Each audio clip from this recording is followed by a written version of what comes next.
Good morning, Year 4. I hope you are all okay. Welcome to Tuesday's literacy lesson. So you'll need your literacy book and your pencil. The first thing you need to do is open to a double page, a clean page, and write today's date at the top of your page, which is Tuesday the 26th of January 2021. Leave a line and write your learning objective, which today is to critique. And then leave another line and write your subheading Spag.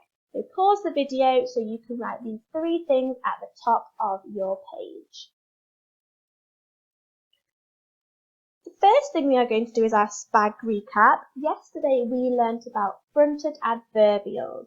So I just want you to remind yourself, what is a fronted adverbial? You can pause the video so you can remember. A fronted adverbial describes the action at the start of a sentence instead of an end. Adverbials tell us when, how, and where something happens. They give us more information about the sentence, and fronted adverbials do this at the beginning. Here are some of the fronted adverbials we learnt about yesterday. So they can tell us the time, they tell us when they happen. They can tell us the frequency, so how often. So it might only be sometime. They can tell us where, they can tell us the place.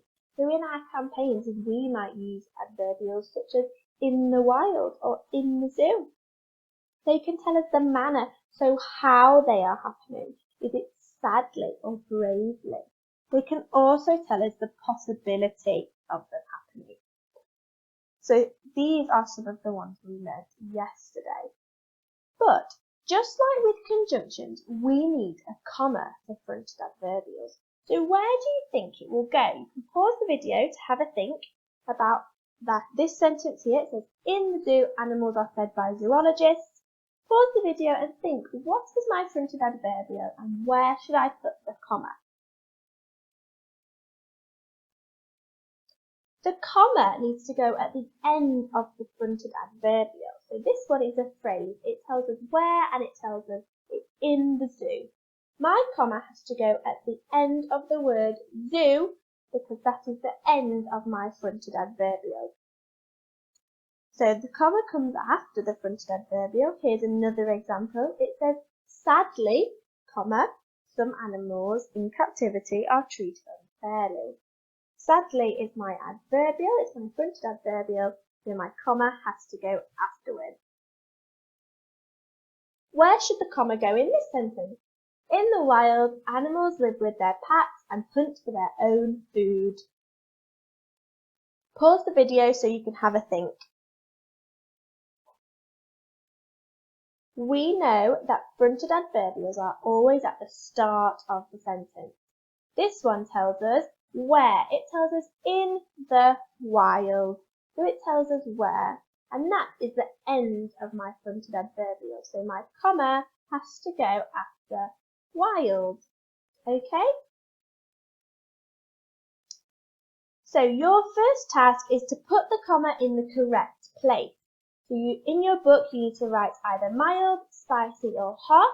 And then underneath, write your sentence with the comma in the correct place. Mild is sadly some animals get ill and need looking after. Spicy is eventually animals should be released into the wild. And hot is carefully animals should be released into the wild so they can live in their natural habitat. So pause the video so you can have a go.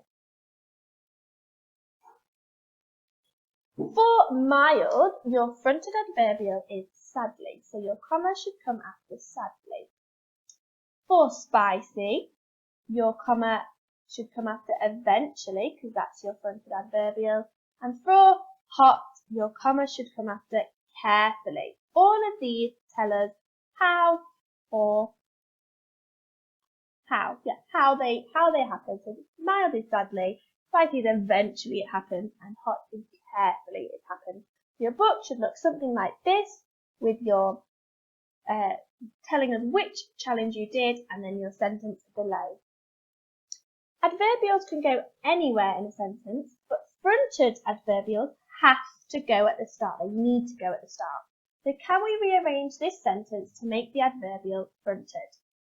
It says, zoologists look after animals in the zoo and carefully hide their food in the cage. Pause the video so you can have a think. Our adverbials in this sentence are in the zoo because it tells us where it is happening, and carefully, which tells us how it is happening. But there are two parts to the sentence. So this second part is being described by carefully. So we wouldn't use carefully as at the very front of our sentence. We need to use in the wild because it is describing this first action, which is zoologists look after animals. And then we can finish our sentence with the rest of it by saying, and carefully hide their food in the cage. If this was two sentences, we would say, in the wild, zoologists look after animals, full stop, and then carefully, comma, zoologists hide animals' food in the cage. Okay? Your next task then is mild, spicy or hot. Change the sentence so the adverbial is fronted. Mild is animals can feel lonely without their families, sadly. Spicy says animals are much happier and free in the wild. And hot, animals in the zoo sometimes feel sad and lonely because they are trapped in a cage. Pause the video so you can have a go.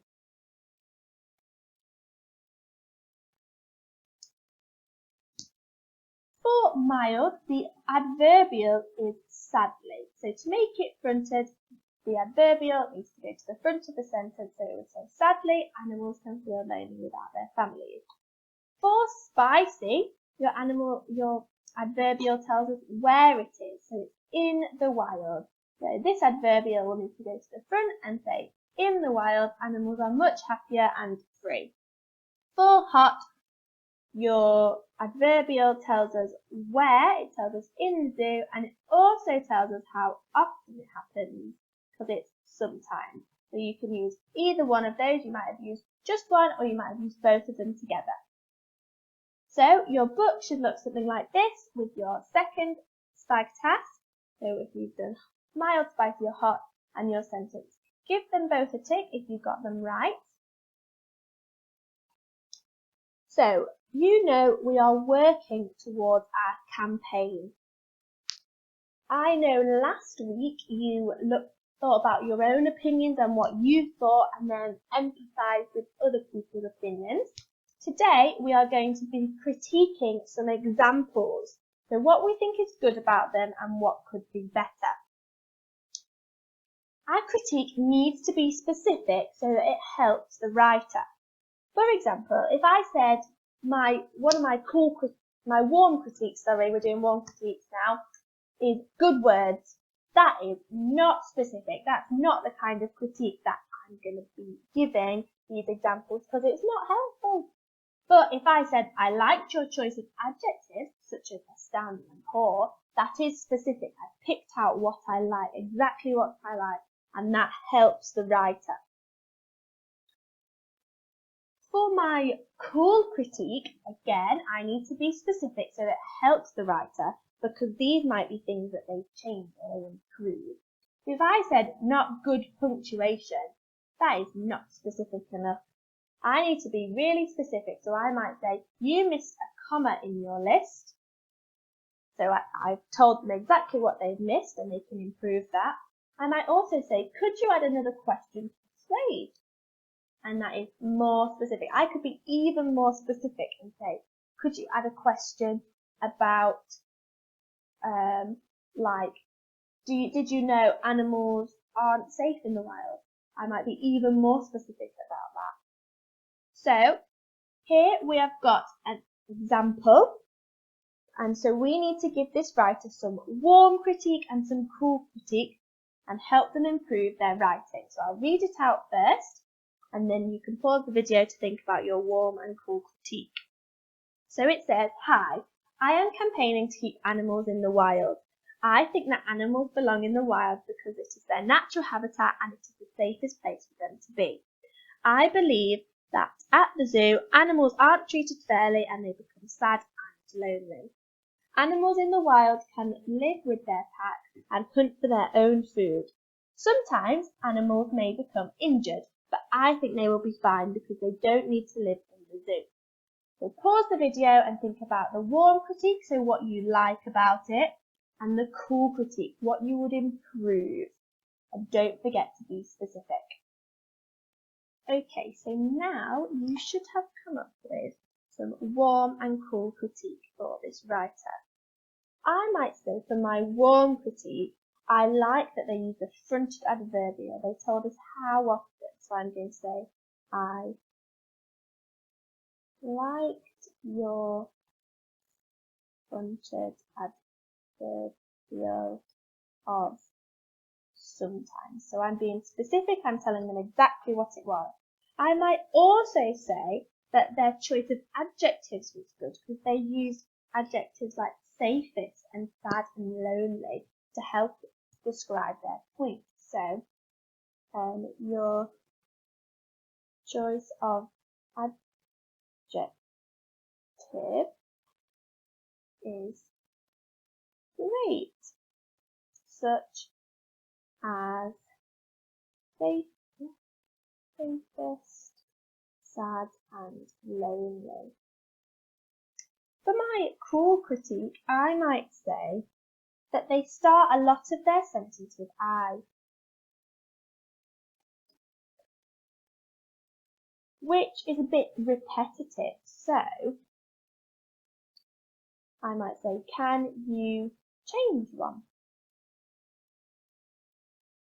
Also, they've not asked us a question. We've been learning about adding questions into our work. So you might say, can you add a question to persuade? You might have come up with different warm and cool critique, and that is okay. But those are what I've thought of. Okay, so here is our next example. So I'm going to read it out and then you pause the video so you can think of your warm and cool critique. It says, my name is James and I have been doing some research on zoos and if they are a good place for animals. I am campaigning to keep animals in captivity because it is a much safer place for them. Animals in the zoo are fed healthy diets and live in secure environments and are looked after. Did you know zoologists are trained to ensure animals are safe and they work hard to prevent extinction? So pause the video now so you have this on your screen and think of your warm and cool critique.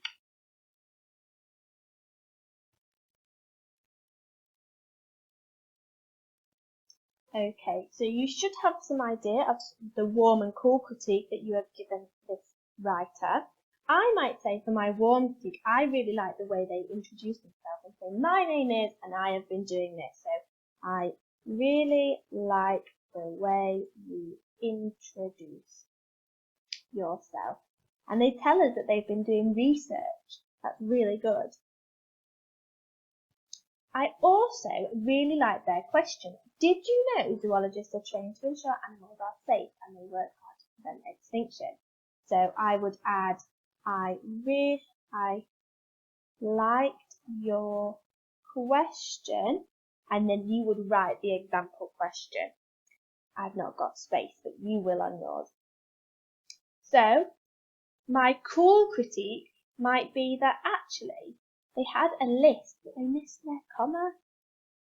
It says, animals in the zoo are fed healthy diets, live in secure environments, and are looked after. They've put a comma here. That doesn't need to go there. It needs to go here, doesn't it?